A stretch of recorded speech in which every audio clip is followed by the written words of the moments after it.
Well, for media all around the world, Greece has been the word, but there's also a lot of dramas happening in China. Yet neither of these major world events seems to be having too much of an impact on our markets. Gareth Aird from the Commonwealth Bank, are you surprised that there isn't more of a spillover to the Australian market?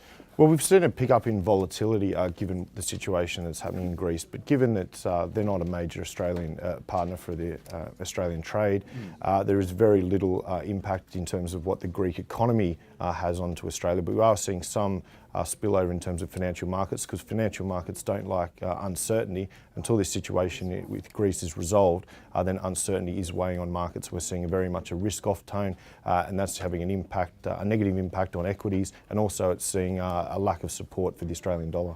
So there is that uncertainty from the markets then, so they're not totally convinced that the Greece problem has been ring-fenced by the rest of Europe? Yeah, I think at the moment we just don't know how that situation is going to pan out. Whatever the risk remains that Greece could exit the euro, that's going to weigh heavily on financial markets. But I think if we do get a resolution and Greece does indeed stay on the euro, that will certainly calm some fears around markets, and I expect we'll see a bit of a risk-on tone as a result if Greece does indeed end up staying in the euro. Okay, so what do you mean by a risk-on tone?